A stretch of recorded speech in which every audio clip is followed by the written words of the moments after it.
অর্থাৎ প্রতি 1000 জন পুরুষ পিছু মহিলার সংখ্যাকে আমরা সেক্স রেশিও বলি। তো সেক্স রেশিও পরিমাপ করার সময় ফিমেল লব হিসেবে রাখা হয় আর মেলের সংখ্যাটা হর হিসেবে রাখা হয়, দিয়ে 1000 দিয়ে গুণ করা হয়, অর্থাৎ number of female divided by number of male into 1000। তো এই রেশিও একটা গুরুত্বপূর্ণ indicator. Sex ratio is an important social indicator to measure the extent of prevailing equity between males and females at a given point of time. অর্থাৎ নারী এবং পুরুষের মধ্যে যে সামঞ্জস্য, সেই সামঞ্জস্য সামাজিক বৈষম্য দূর করে। এবং এই সামঞ্জস্য বা মেল ফিমেল রেশিও যদি সঠিক না থাকে, তাহলে নারী এবং পুরুষের মধ্যে সমাজের মধ্যে বৈষম্য দেখা দেয় এবং তার ক্ষতিকর পরিণাম কি হতে পারে সেগুলো আমরা এর আগের ক্লাসে আলোচনা করেছিলাম, impact of abnormal sex ratio পড়ানোর সময়। তো আজকে আমরা যেটা আলোচনা করব সেটা হচ্ছে এই সেক্স রেশিও কতগুলো ফ্যাক্টরস দ্বারা প্রভাবিত হয়, সেই ফ্যাক্টরস গুলো সম্পর্কে ডিটেলসে আমরা জানবো। তো তার আগেও বলে দিই, সেক্স রেশিও 3 রকম ভাবে প্রকাশ করা হয়, 3 রকম ভাবে পরিমাপ করা হয়। Primary sex ratio, secondary sex ratio আছে, tertiary sex ratio. Primary sex ratio যখন গর্ভের মধ্যে ভ্রূণ অবস্থায় থাকে মানুষ বা শিশু, তখন তার সেক্স ডিটারমিনেশন করা হয়। সেই সেক্স ডিটারমিনেশনের মাধ্যমে যে সেক্স রেশিও পাওয়া যায় সেটাকে বলা হচ্ছে প্রাইমারি সেক্স রেশিও। তাহলে primary sex ratio is the time of conception. ভ্রূণ অবস্থায় সেক্স রেশিওকেই বলা হচ্ছে প্রাইমারি সেক্স রেশিও। এবার ভ্রূণ থাকার পর যখন সেটা জন্মগ্রহণ করে, সেই জন্মগ্রহণের সময় যে সেক্স রেশিও বা মেল ফিমেলের অনুপাত নির্ণয় করা হয়, তখন সেটাকে বলা হচ্ছে secondary sex ratio. Secondary sex ratio is the ratio at the time of birth.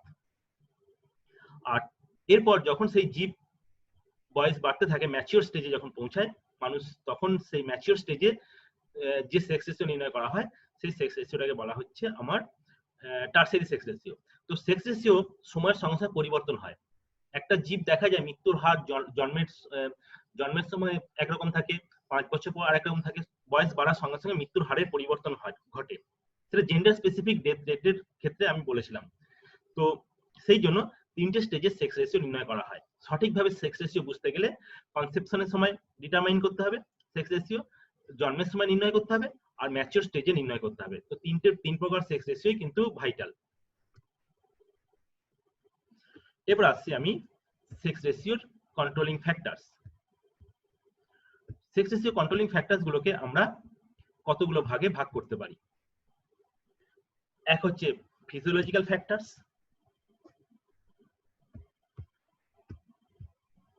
2 হচ্ছে social factors, 3 political factors, 4 demographic factors, আর 5 হচ্ছে ইম্প্যাক্ট অফ আরবানাইজেশন, অর্থাৎ নগরায়নের প্রভাব সেক্স রেশিওর উপর পড়ে।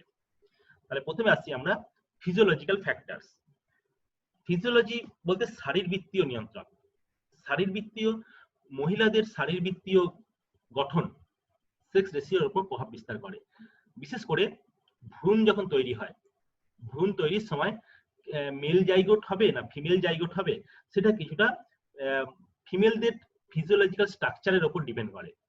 তো সেই দিকে আমাদের আলোকপাত করতে হবে। ভ্রূণ থেকেই তো সূত্রপাত, অর্থাৎ প্রাইমারি সেক্স রেশিও থেকেই সূত্রপাত। প্রাইমারি যদি ঠিকঠাক থাকে তবে সেকেন্ডারি ঠিকঠাক থাকবে, সেকেন্ডারি ঠিকঠাক থাকলে তবেই টারশিয়ারিতে গিয়ে সেক্স রেশিও ঠিকঠাক থাকবে। যদি প্রাইমারিতেই অ্যাবনরমালিটি থাকে কিছু, তাহলে সেক্ষেত্রে কিন্তু আমরা সেকেন্ডারি এবং টারশিয়ারিতে গিয়ে সেটা নরমালিটি এক্সপেক্ট করতে পারবো না। তাহলে আমাদের ফিজিওলজিক্যাল ফ্যাক্টরস গুলো হচ্ছে factors of primary sex ratio, অর্থাৎ প্রাইমারি সেক্স রেশিওর নিয়ন্ত্রক হচ্ছে ফিজিওলজিক্যাল ফ্যাক্টরস। তো ফিজিওলজিক্যালি যদি আমাদের বুঝতে হয়, জাইগোট মেল হবে না ফিমেল হবে, তার আগে জাইগোট ফর্মেশন যেটা হয়, বেসিক জিনিসটা জানতে হবে। জাইগোটের সময় একটা ডিম্বাণুর সঙ্গে একটা শুক্রাণু নিষেক হয়, এবং এই শুক্রাণু এবং ডিম্বাণু নিষেক হওয়ার সময় শুক্রাণুর মধ্যে 23 জোড়া ক্রোমোজোম থাকে, ডিম্বাণুর মধ্যে 23 জোড়া ক্রোমোজোম থাকে, এবং সেই নিষেকের ফলে যে জাইগোট তৈরি হয়, সেই জাইগোটের মধ্যে 46 জোড়া ক্রোমোজোম বিশিষ্ট জাইগোট তৈরি হয়। অর্থাৎ হ্যাপ্লয়েড দুটো কোষ মিলে একটা ডিপ্লয়েড ফার্টিলাইজেশনের মাধ্যমে একটা জাইগোট ফর্ম করে। সেই জাইগোটে যখন তৈরি হয়, জাইগোটটা আবার কোষ বিভাজনের মাধ্যমে একটু বড় অর্গানিজম তৈরি হয়, এবং সেটা যখন জাইগোটটা থেকে পুরো যখন বেবি হয়, তখন সেটা অনেক বহুকোষী বেবিতে পরিণত হয় কোষ বিভাজনের মাধ্যমে। তো ইজাকুলেশন যখন হয়, ইজাকুলেশনের সময় 200 মিলিয়ন স্পার্ম নির্গত হয় একবার ইজাকুলেশনের সময়। এই 200 মিলিয়ন স্পার্মের মধ্যে নিষেকের জন্য একটি স্পার্ম যথেষ্ট, জাইগোট ফর্মেশনের জন্য একটি মাত্র স্পার্ম কাজ করে 200 মিলিয়ন স্পার্মের মধ্যে। এই 200 মিলিয়ন স্পার্মের কিছু স্পার্ম থাকে এক্স ক্রোমোজোম বিশিষ্ট আর কিছু স্পার্ম থাকে ওয়াই ক্রোমোজোম বিশিষ্ট। কিন্তু ডিম্বাণু একটাই অবস্থান করে, নিষেকের সময় ফিমেল বডিতে একটাই ডিম্বাণু তৈরি হয় এবং সেটা সবই কিন্তু 23 জোড়াই এক্স ক্রোমোজোম থাকে তার। আর শুক্রাণুর মধ্যে কিছু শুক্রাণু এক্স ক্রোমোজোম বিশিষ্ট, কিছু শুক্রাণু ওয়াই ক্রোমোজোম বিশিষ্ট। যদি এক্স ক্রোমোজোম বিশিষ্ট শুক্রাণুর সঙ্গে ডিম্বাণুর মিলন ঘটে তাহলে ডিম্বাণু অলরেডি এক্স ক্রোমোজোমই রয়েছে, আর শুক্রাণুর যদি এক্স ক্রোমোজোম থাকে তাহলে ডবল এক্স ডিপ্লয়েড কোষ তৈরি হবে, এক্স এক্স, এটা হচ্ছে ফিমেল জাইগোট তৈরি হবে। মেল শুক্রাণুর এক্স ক্রোমোজোম, ফিমেল শুক্রাণুর এক্স ক্রোমোজোম মিলে হলো ফিমেল জাইগোট। আবার যদি ডিম্বাণুর সঙ্গে ওয়াই ক্রোমোজোম বিশিষ্ট শুক্রাণু নিষেক হয় তাহলে সেক্ষেত্রে 23 জোড়া এক্স ক্রোমোজোম থাকবে এবং 23 জোড়া ওয়াই ক্রোমোজোম থাকবে, অর্থাৎ 46 জোড়া যে ক্রোমোজোম থাকবে তার মধ্যে হাফ হচ্ছে এক্স ক্রোমোজোম এবং হাফ হবে ওয়াই ক্রোমোজোম। তো এক্ষেত্রে আমার বলবো এটা হচ্ছে আমার মেল জাইগোট। তাহলে এই মেল জাইগোট থেকে মেল শিশু জন্ম নেবে, ফিমেল জাইগোট থেকে ফিমেল শিশু জন্ম নেবে। এবারে ফিজিওলজিক্যাল ফ্যাক্টরে আমরা দেখব যে ফিমেলদের শরীরের জরায়ুর গঠনে এমন কিছু কিছু নিয়ন্ত্রক থাকে যেটা মেল ফিমেলের এই তারতম্যকে প্রকাশ করে। প্রথমেই মেল ফিমেলের জাইগোট ফর্মেশন মধ্যে পার্থক্য লক্ষ্য করা যায়, অর্থাৎ প্রাইমারি সেক্স রেশিওতে পার্থক্য আছে। তাহলে প্রথমে 1 নাম্বার হচ্ছে কন্ট্রোলিং ফ্যাক্টরসের মধ্যে স্ট্রাকচার অফ ইউটেরাস, ফিজিওলজিক্যাল ফ্যাক্টরসের মধ্যে 2 নাম্বার হচ্ছে blood group of mother blood group, 3 number velocity of X and Y chromosome, 4 female body temperature, 5 age of father. এই 5টা ফিজিওলজিক্যাল ফ্যাক্টর যারা একত্রে প্রাইমারি সেক্স রেশিওকে কন্ট্রোল করে। তাহলে ইউটেরাসের স্ট্রাকচার যদি আমরা দেখি, নিষেক তো ইউটেরাসের মধ্যে হয়। ইজাকুলেশনের সময় 200 মিলিয়ন স্পার্ম যখন ইজাকুলেশনে নির্গত হয় তখন সেই 200 মিলিয়ন স্পার্ম কিন্তু ইউটেরাসের ভেতরে প্রবেশ করে। তাদের ফ্লাজেলা থাকে, একটা এরকম লেজ থাকে, লেজের মাধ্যমে তারা ইউটেরাসের মধ্যে প্রবেশ করে। এই চলনটা হয় কেমোনাস্টি চলন, রাসায়নিক চলন এটা। তো ইউটেরাসের ভেতরে এমন রাসায়নিক পরিবেশ থাকে যে রাসায়নিক পরিবেশের মধ্যে এক্স ক্রোমোজোম আর ওয়াই ক্রোমোজোমের সারভাইভের পার্থক্য লক্ষ্য করা যায়। তো এই পার্থক্যটা এমন হয় যে এক্স ক্রোমোজোম কিন্তু নেগেটিভ হয় সেখানে, অর্থাৎ ইউটেরাসের গঠন এবং রাসায়নিক পরিবেশ এমন থাকে যেখানে ওয়াই ক্রোমোজোম কিন্তু ফেভারেবল, ওই রাসায়নিক পরিবেশের মধ্যে ওয়াই ক্রোমোজোম বেশি ফেভারেবল হয়। তার ফলে ওয়াই ক্রোমোজোম দ্বারা ডিম্বাণু নিষেক বেশি হয়। স্বাভাবিকভাবেই তখন ওয়াই ক্রোমোজোম দ্বারা সেখানে নিষেক হলে বেশিরভাগ ক্ষেত্রে মেল জাইগোট ফর্ম করে। তো সেই জন্য ইউটেরাসের স্ট্রাকচার কিন্তু মেল জাইগোটকে সাপোর্ট করে বেশি। সেই জন্য প্রাথমিক সেক্স রেশিও যখন দেখা যায় তো স্বাভাবিকভাবে মেলের সংখ্যা বেশি হয়। তাহলে ইউটেরাসের স্ট্রাকচার যদি আমি শর্টে বলি, ইউটেরাসের স্ট্রাকচার ওয়াই ক্রোমোজোম বিশিষ্ট শুক্রাণুকে সাপোর্ট করে, অর্থাৎ ইউটেরাসের রাসায়নিক পরিবেশ ওয়াই ক্রোমোজোমের সঙ্গে সামঞ্জস্যপূর্ণ। এরপরে 2 নম্বর আসছি ব্লাড গ্রুপ অফ মাদার। মায়ের রক্তের গ্রুপ প্রাইমারি সেক্স রেশিওকে প্রভাবিত করে, কারণ মায়ের রক্তের গ্রুপের উপর ইউটেরাসের রাসায়নিক পরিবেশ প্রভাবিত হয়। তো পরীক্ষায় পর্যবেক্ষণ করে দেখা গেছে, রিসার্চের মাধ্যমে দেখা গেছে যে সমস্ত মায়েদের ব্লাড গ্রুপ এবি জাতীয় তাদের ইউটেরাসের মধ্যে মেল জাইগোট বেশি তৈরি হয় এবং তাদের ছেলের সংখ্যা বেশি হয়। যে সমস্ত মায়ের ব্লাড গ্রুপ ও গোত্রের হয়, ও পজিটিভ বা ও নেগেটিভ, তাদের ইউটেরাসের মধ্যে ফিমেল জাইগোট বেশি ফর্ম করে, অর্থাৎ এক্স ক্রোমোজোম বিশিষ্ট শুক্রাণুর সঙ্গে ডিম্বাণুর নিষেক বেশি হয়। আর এবি রক্তের গ্রুপ যে সমস্ত মায়েদের থাকে তাদের ক্ষেত্রে ডিম্বাণুর সঙ্গে ওয়াই ক্রোমোজোম বিশিষ্ট শুক্রাণুর নিষেক হয়, তার ফলে মেল জাইগোট ফর্ম করে। তো ব্লাড গ্রুপের তারতম্য প্রাইমারি সেক্স রেশিওকে নিয়ন্ত্রণ করে। এবার আসি velocity of X and Y chromosome. 2 রকম ক্রোমোজোমের কথা বলেছি, একটা এক্স ক্রোমোজোম আর একটা হচ্ছে ওয়াই ক্রোমোজোম। ওয়াই ক্রোমোজোম ছোট হয় এবং হালকা হয়, এক্স ক্রোমোজোম বড় হয় এবং ভারী হয়। তার ফলে যখন ইজাকুলেশনের সময় 200 মিলিয়ন স্পার্ম ইউটেরাসে নিক্ষিপ্ত হয়, তখন তাদের মধ্যে যখন কম্পিটিশন হয়, ওয়াই ক্রোমোজোম কিন্তু দ্রুত গতিতে এগের কাছে বা ডিম্বাণুর কাছে চলে আসতে পারে এবং ডিম্বাণুকে নিষেক করতে পারে, যেহেতু ওয়াই ক্রোমোজোম ছোট এবং হালকা। তার ফলে দেখা যায় যে ওয়াই ক্রোমোজোম বিশিষ্ট শুক্রাণু দ্বারা কিন্তু ডিম্বাণু নিষেক বেশি হয়, তার ফলে মেল জাইগোট বেশি ফর্ম করে। এবার আসছি tracking of basal body temperature. এটা একটা রিসেন্ট থিওরির মাধ্যমে আবিষ্কার হয়েছে। মেনস্ট্রুয়েশন ঘটে ফিমেলদের 1 মাস বা 30 দিন অন্তর ধরা হয় গড়ে। তো 30 দিন অন্তর যখন মেনস্ট্রুয়েশন হয়, 30 দিন অন্তর অন্তর মেনস্ট্রুয়েশন সাইক্লিক আকারে হতে থাকে, এটাকে বলা হচ্ছে মেনস্ট্রুয়েশন সাইকেল। দুটো মেনস্ট্রুয়েশন সাইকেলের মধ্যে ব্যবধান থাকে 30 দিন। তো দুটো মেনস্ট্রুয়েশন সাইকেলের ঠিক মাঝামাঝি সময়ে ফিমেল বডিতে ওভাম তৈরি হয়, ডিম্বাণু তৈরি হয়, যেটা বলা হচ্ছে অভুলেশন। তাহলে মাঝামাঝি পিরিয়ডে এখানে ধরে নিচ্ছি 1 তারিখ থেকে মেনস্ট্রুয়েশন যদি শুরু হয়, ঠিক 14 দিনের মাথায় 14 তারিখে অভুলেশন তৈরি হলো। এই অভুলেশন বা ওভাম তৈরির 3 দিন আগে থেকে এবং 2 দিন ওভাম তৈরির 2 দিন পর পর্যন্ত জরায়ুতে বা ইউটেরাসের মধ্যে নিষেকের সম্ভাবনা থাকে। তো এই দিনটাকে বলা হচ্ছে ফার্টিলিটি উইন্ডো। তাহলে ফার্টিলিটি উইন্ডোর সময়কাল 3 ওভাম তৈরির দিন আর ওভাম তৈরির 2 দিন পর অবধি, অর্থাৎ 6 দিন স্থায়িত্ব থাকে আমার ফার্টিলিটি উইন্ডো। তো এই ফার্টিলিটি উইন্ডোতেই কিন্তু নিষেক সম্ভব। 30 দিনের মধ্যে এই 6 দিনে মাত্র নিষেকের জন্য উন্মুক্ত থাকে, বাকি দিনগুলোতে কিন্তু নিষেক থাকে না, কারণ ওভাম বাঁচে 12 থেকে 24 ঘন্টা, 12 থেকে 24 ঘন্টা মাত্র ওভাম বাঁচে, আর স্পার্ম বাঁচে 5 থেকে 7 দিন পর্যন্ত স্পার্ম বেঁচে থাকতে পারে ইউটেরাসের মধ্যে। তো সেই জন্য যদি 5 থেকে 7 দিন বাঁচতে পারে, ওভাম তৈরির যদি 3 দিন আগে ইজাকুলেশন হয়, তাহলে সেক্ষেত্রে সেই স্পার্মের কিন্তু নিষেক করার ক্ষমতা থাকে। তো সেই জন্য ইজাকুলেশনের 3 দিন আগে থেকে, ওভাম তৈরির 3 দিন আগে থেকে কিন্তু নিষেক করার ক্ষমতা তৈরি হয়। তো রিসেন্ট থিওরিতে যেটা এখানে বলার বিষয়, যে ওভাম তৈরির পরের দিনটা, অর্থাৎ 2 দিন পর যে আমার নিষেকের জন্য থাকছে অবশিষ্ট, সেই 2 দিনটা কিন্তু রিসার্চের মাধ্যমে আবিষ্কার হয়েছে যে এই দুটো দিন মেল ফিমেলের মধ্যে একটা ভারসাম্য বা মেল ফিমেলের ক্ষেত্রে একটা কন্ট্রোলিং ফ্যাক্টর হিসেবে কাজ করে। ওভাম তৈরির পরের দিন যদি 14 তারিখে এখানে ওভাম তৈরি হয়, অর্থাৎ 15 তারিখে যদি নিষেক সম্পন্ন হয়, তাহলে সেক্ষেত্রে কিন্তু ফিমেল জাইগোট তৈরি হবে।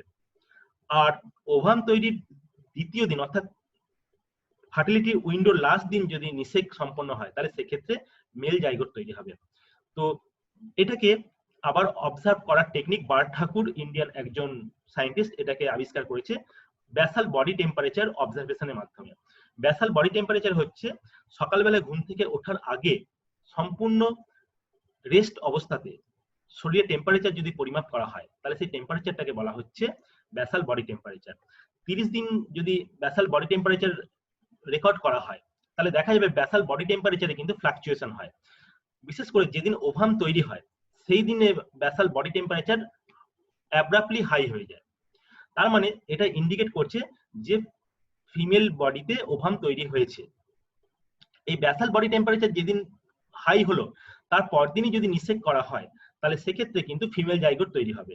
আর তার দ্বিতীয় দিনে যদি নিষেক সম্পন্ন হয়, তাহলে মেল জাইগোট তৈরি হবে। তাহলে এখানে 30 দিনের আমার রেকর্ড দেখানো হয়েছে বডি টেম্পারেচারের, বেসাল বডি টেম্পারেচারে।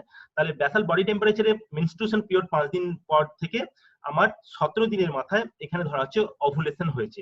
তাহলে 17 তারিখে যদি ওভুলেশন হয়, তাহলে 17 তারিখে ওভুলেশন পরের দিন, অর্থাৎ 18 তারিখে যদি নিষেক সম্পন্ন হয়, তাহলে সেক্ষেত্রে পার্মানেন্টলি ফিমেল জাইগোট কনফার্ম তৈরি হবে।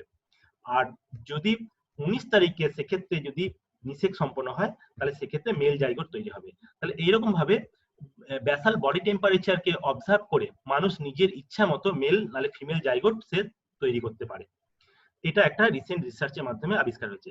এবারে প্রশ্ন উঠতে পারে, বেসাল বডি টেম্পারেচার ওভাম তৈরির সঙ্গে কেন রিলেটেড? ওভাম তৈরির সঙ্গে মেয়েদের শরীরের যে গুরুত্বপূর্ণ দুটো হরমোন প্রজেস্টেরন এবং ইস্ট্রোজেনের লেভেলের কিন্তু পার্থক্য লক্ষ্য করা যায়। ওভাম তৈরি হলেই প্রজেস্টেরন লেভেল হাই হয়ে যায়। এখানে গ্রাফের মাধ্যমে এইটা হচ্ছে প্রজেস্টেরন লেভেলের কার্ভ। তো প্রজেস্টেরন লেভেল যেহেতু বেড়ে যায়, সেই প্রজেস্টেরন লেভেল বেড়ে যাওয়ার সঙ্গে সঙ্গে শরীরের টেম্পারেচার বেড়ে যায়। তাহলে ওভাম তৈরি কখন হচ্ছে সেটা আমরা ব্যাসাল বডি টেম্পারেচার যদি পর্যবেক্ষণ করি, তাহলে ব্যাসাল বডি টেম্পারেচার যেদিন অ্যাব্রাপ্টলি হাই হলো সেদিন বুঝলাম ওভাম তৈরি হলো। তারপর দিন যদি নিষেক হয় তাহলে ফিমেল জাইগোট হবে। বডি টেম্পারেচার বৃদ্ধির দ্বিতীয় দিনে যদি নিষেক হয় তাহলে সেক্ষেত্রে মেল জাইগোট তৈরি হবে। তাহলে এটা যদি অবজার্ভ করে কেউ তাহলে নিজের ইচ্ছা মতো মেল জাইগোট নাহলে ফিমেল জাইগোট সে নিজের ইচ্ছা মতো তৈরি করতে পারবে। তাহলে প্রাইমারি সেক্স রেশিও নিজের কন্ট্রোলের মধ্যে চলে আসবে। তাহলে প্রাইমারি সেক্স রেশিওতে মেল জাইগোট হবে না, ফিমেল জাইগোট হবে। ব্যাসাল বডি টেম্পারেচার যদি লক্ষ্য করা যায় তাহলে নিজের ডিজায়ার অনুযায়ী সে নিজের মতো করে সে কিন্তু নিষেক করে সেই মতো ফিমেল জাইগোট নাহলে মেল জাইগোট তৈরি করতে পারবে।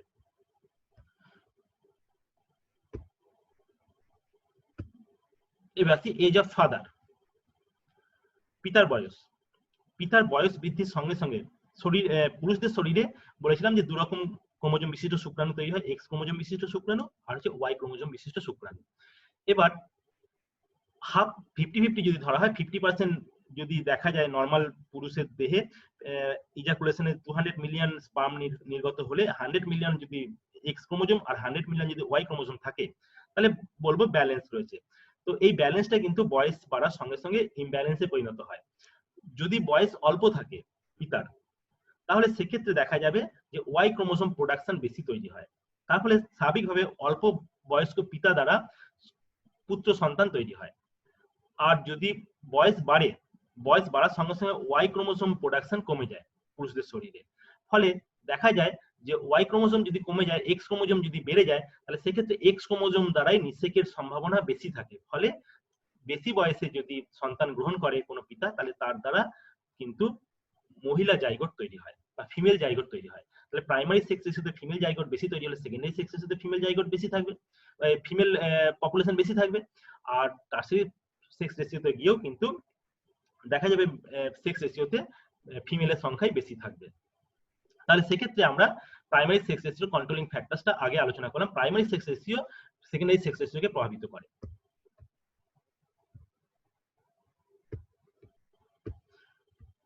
এবার আছে সোশ্যাল ফ্যাক্টরস। সোশ্যাল ফ্যাক্টরস এর মধ্যে রয়েছে 1 নম্বর হচ্ছে ফিমেল মর্টালিটি রেট, 2 নম্বর হচ্ছে ফিমেল ফয়েসাইড, আর 3 হচ্ছে ডাউরি। এই তিনটে হচ্ছে নিয়ন্ত্রক। তাহলে আমাদের 1 নম্বর হচ্ছে মহিলাদের মৃত্যুর হারের তারতম্য, 2 নম্বর হচ্ছে মহিলা ভ্রূণের হত্যা, আর 3 নম্বর হচ্ছে পণ প্রথা। এই তিনটে সোশ্যাল নিয়ন্ত্রক হিসেবে কাজ করে। তাহলে প্রথমে আসছি ফিমেল মর্টালিটি রেট বেশি হয় কারণ কি মেয়েরা ছোট থেকে অবহেলিত হয়, জন্ম থেকে মেয়েদের অবহেলা করা হয়। 2 নম্বর হচ্ছে মেয়েদের মধ্যে ইমিউনিটি পাওয়ার কম থাকে। 3 নম্বর মেয়েদের চাইল্ড ম্যারেজ এর ক্ষেত্রে যাদের চাইল্ড ম্যারেজ দেওয়া হয় তাদের ইমিউনিটি পাওয়ার অনেক কম থাকে এবং তাদের মৃত্যুর হার বেশি থাকে। 4 হচ্ছে unscientific method of birth. 5 female disease. 6 unconscious about health. 7 take lack of নিউট্রিশনের অভাব। তাহলে এগুলো যদি ব্যাখ্যা করি, একটা পরিবারে যদি ছেলে মেয়ে একসঙ্গে থাকে দেখা যায় যে ভালো খাবার ভালো পোশাক এগুলো সব ছেলেরাই উপভোগ করে, কিন্তু ভালো খাবার এবং ভালো পোশাক থেকে মেয়েরা বঞ্চিত থাকে। এই ছবিটা এখানে দেওয়া হয়েছে, এই ছবিটা দেখে বোঝানোর চেষ্টা করেছি যে মেয়েরা নিগলেক্টেড যে হয়। এখানে 3 জন শিশু রয়েছে, তার মধ্যে 2 জন মেল, একটি ফিমেল। তো এরা 2 জন চাটাইয়ের উপর বসে পরস্পর মুখোমুখি একসঙ্গে পড়াশোনা করছে, কিন্তু এই মেয়েটি একা নিচে বসে রয়েছে ফ্লোরে। তো নিচে বসে একা একাই বসে রয়েছে, এদের সঙ্গেও কিন্তু এরা মেশেনি। তো এই বসে থাকার ধরন দেখে বোঝা যাচ্ছে এ অনেকটা অবহেলার মধ্যে রয়েছে পরিবারের মধ্যে। তো এই ছবিটা দেখে এটাই বোঝানো হয়েছে যে মহিলারা ছোট থেকে অবহেলিত হয়। তাহলে ছোট থেকে অবহেলার মধ্যে দিয়ে যখন বড় হয়ে কিন্তু তার মধ্যে অপুষ্টির শিকার হয়, কারণ সে ছোটবেলা থেকে তার শরীর গঠনের জন্য যা পুষ্টিকর খাবারের যা ভিটামিনের প্রয়োজন ছিল সেগুলো কিন্তু সে খাবারের মধ্যে পায়নি। তার ফলে তাদের মধ্যে কিন্তু ল্যাক অফ নিউট্রিয়েন্টস লক্ষ্য করা যায়, অর্থাৎ পুষ্টির অভাব লক্ষ্য করা যায়। আচ্ছা, পুষ্টির অভাব থাকলে তাদের মধ্যে কিন্তু রোগ প্রতিরোধ ক্ষমতার অভাব লক্ষ্য করা যাবে। তাহলে lack of immunity of mother due to excessive fertility. আবার সেই মহিলা যদি অশিক্ষিত এবং অভাবের পরিবারে গিয়ে ওঠে বিয়ের পর, তাহলে তাদের মধ্যে আবার জন্মের হার বেশি থাকে। তাহলে এক্সেসিভ ফার্টিলিটির কারণে সে কিন্তু ইমিউনিটির অভাবের কারণে মৃত্যুর শিকার হবে। জন্ম দিতে গিয়ে আমাদের জানতে পারি যে অনেক মা মারা যায়। তাহলে তার কারণ হচ্ছে lack of immunity due to excessive fertility. Child ম্যারেজের ক্ষেত্রে এর একটা ভূমিকা রয়েছে, ফিমেল মর্টালিটি রেট বেশি হয়। তাহলে চাইল্ড ম্যারেজ যদি অল্প বয়সে বিয়ে দেওয়া হয়, একটা মহিলার ফার্টিলিটি ক্ষমতা থাকে 12 বছর থেকে শুরু হয় 45 বছর পর্যন্ত ফার্টিলিটি থাকে, প্রজনন ক্ষমতা থাকে। তো চাইল্ড ম্যারেজ যত অল্প বয়সে বিয়ে হবে তত তাড়াতাড়ি সে মাতৃত্ব অর্জন করবে। এবং তার আগে থেকে তার যদি নেগলেক্টেড থাকে পরিবারে, পিতার ঘরে, পুয়ার ফ্যামিলিতে যদি বিয়ে হয়, তাহলে সেখানে ল্যাক অফ নিউট্রিশন থাকবে এবং এক্সেসিভ বার্থের কারণে বা অতিরিক্ত জন্মর কারণে, অতিরিক্ত যদি তার ফার্টিলিটি মাতৃত্ব অর্জন করে, তাহলে সেক্ষেত্রে সে মৃত্যু অর্জন করবে। তাহলে চাইল্ড ম্যারেজ কিন্তু মহিলা মৃত্যুর হারের একটা অন্যতম কারণ। এবারে পুয়ার ফ্যামিলিতে যদি বিয়ে হয়, অশিক্ষিত এবং পুয়ার ফ্যামিলিতে, তাহলে সেক্ষেত্রে দেখা যাবে যে আনসাইন্টিফিক মেথড তারা ইউজ করে জন্মের ক্ষেত্রে, মেডিকেল ফেসিলিটি সুযোগ নেয় না। আমাদের এখানে যখন শিশুর জন্ম হয় তখন সেটা কোনো হসপিটাল বা নালে নার্সিং হোমে গিয়ে জন্ম হয়। কিন্তু এমনও অনেক পরিবার আছে যাদের ঘরেতেই এখনো পর্যন্ত কিন্তু জন্ম প্রক্রিয়া চালিত হয়। তাহলে ঘরেতে যখন জন্ম প্রক্রিয়া চালিত হয় তখন সেক্ষেত্রে কোনো রকম ভাবে কমপ্লেক্সিটি আসলে সেখানে কিন্তু মৃত্যু অবধারিত মায়ের। তাহলে এরকম ভাবে মহিলাদের মৃত্যুর হার বেশি হয়। এবার হচ্ছে ফিমেল ডিজিজ, অনেক কিছু রোগ থাকে যেটা মহিলারে আক্রান্ত হয়। তার কারণ হচ্ছে ঘরেতে যখন কারো রোগ জ্বালা হয় তার দায়িত্ব দেখাশোনা সবকিছু মহিলাদের উপর থাকে, এবং সেই রোগ যদি ছোঁয়াচে হয় তাহলে সেই মহিলা কিন্তু সেই পরিবারের রোগীকে সেবা শুশ্রূষা করে ঠিক তো করে তোলে, কিন্তু সে সেই রোগগ্রস্ত হয়ে যায়। ফলস্বরূপ সেই মহিলা যদি সেই মারণ কোনো রোগ থাকে তাহলে সেই রোগে মৃত্যু হয়। আবার মহিলাদের ক্ষেত্রে কিছু কিছু বয়সের সঙ্গে সঙ্গে কিছু কিছু রোগ স্বাভাবিকভাবে দেখা যায় এবং মহিলারা লজ্জার কারণে সেই রোগ কাউকে বলতে পারে না এবং ডাক্তারদের গিয়ে সেটা চিকিৎসা করাতে পারে না। অবশেষে তাদের কিন্তু সেই রোগই কিন্তু মৃত্যুর কারণ হয়ে দাঁড়ায়। এইভাবে দেখা যায় মহিলাদের মৃত্যুর হার কিন্তু বেশি। 6 নম্বর হচ্ছে আনকনসিয়াস অ্যাবাউট হেলথ। আমাদের সমাজে মহিলারা গোটা ফ্যামিলির দায়িত্ব নিজের কাঁধে নিয়ে নেয়, কিন্তু তার নিজের স্বাস্থ্যের দিকটা সে খেয়াল রাখতে পারে না। গোটা ফ্যামিলির খাবার, তাদের মানে সমস্ত সংসারের কাজ নিজের কাঁধে দায়িত্ব নিয়ে নেয় এবং দেখা যায় খাবারও নিয়ম হচ্ছে যে ফ্যামিলির সবাই খেয়ে নেয়, তারপরে শেষে কিন্তু মহিলাদের খেতে হয়। তো এইভাবে দেখা যায় যে খাবার শেষে তাদের হয়তো নাও জুটতে পারে যদি পুয়ার ফ্যামিলি হয়। তাহলে এইভাবে তাদের হেলথের ব্যাপারে তাদের অসচেতনতা কিন্তু মৃত্যুর কারণ হয়ে দাঁড়ায়।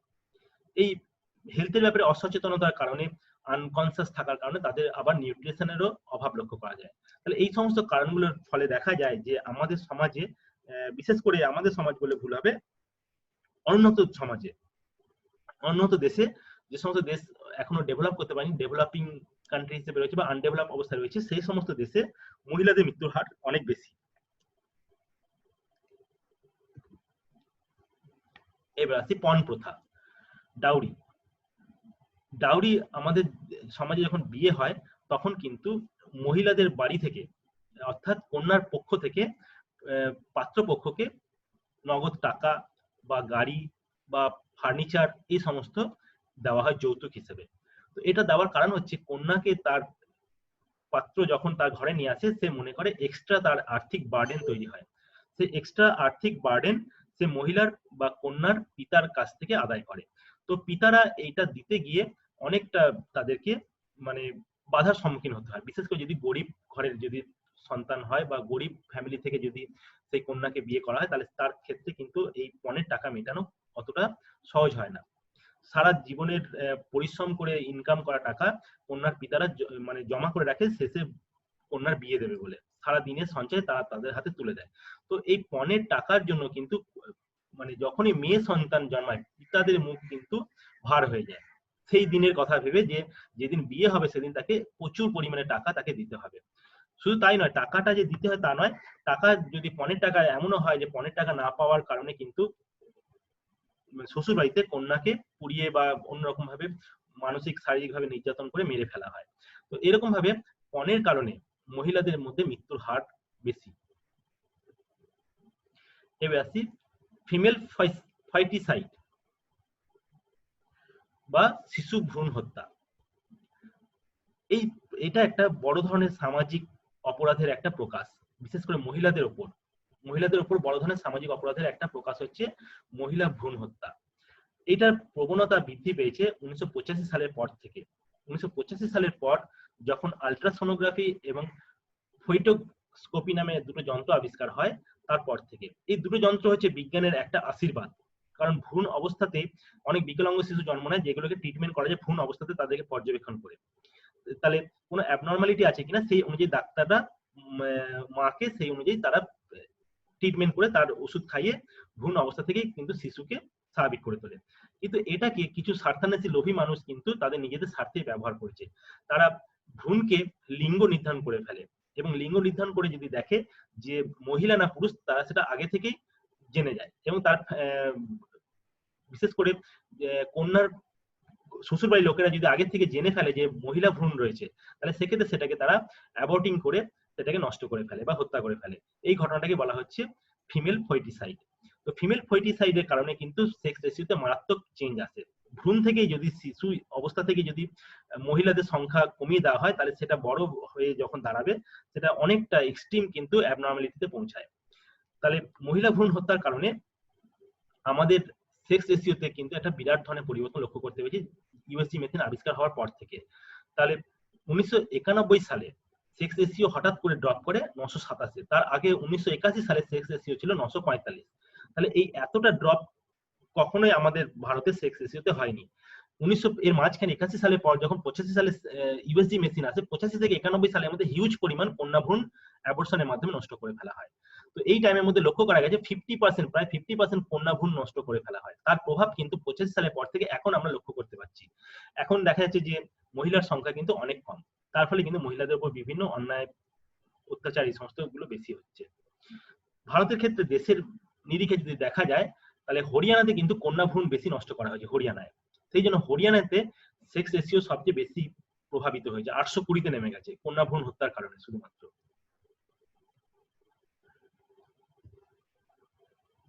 তাহলে কন্যা ভ্রূণ হত্যার পিছনে কি কারণ থাকে, যেটা একটু আগে বললাম, fear of dowry by many poor class family. অর্থাৎ যদি গরিব ফ্যামিলি হয়, তারা প্রথমেই ভয় পেয়ে যায় যে যখন বিয়ে দিতে হবে কন্যার বড় হওয়ার পর। এবার আসছি পলিটিক্যাল ফ্যাক্টরস। যে দুটো পলিটিক্যাল ফ্যাক্টরস সেক্স রেশিওকে প্রভাবিত করে, সেই দুটো হচ্ছে ওয়ার আর দাঙ্গা।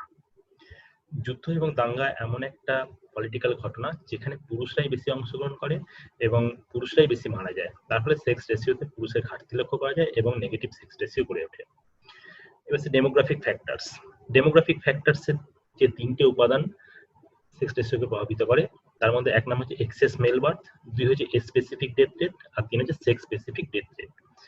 এক্সেস মেল বার্থ আমরা প্রাইমারি সেক্স রেশিওতে দেখেছি যে ওয়াই ক্রোমোজোম দ্বারা বেশি ডিম্বাণু নিষিক্ত হয়, ফলে প্রাইমারি সেক্স রেশিওতে মেল জাইগোট বেশি তৈরি করে এবং তার ফলে মেল বেবি বেশি ফর্ম করে এবং মেল বেবির জন্ম বেশি হয়। তার ফলে সেকেন্ডারি সেক্স রেশিওতে কিন্তু ছেলের সংখ্যা বা ছেলে শিশুর সংখ্যা বৃদ্ধি পায়।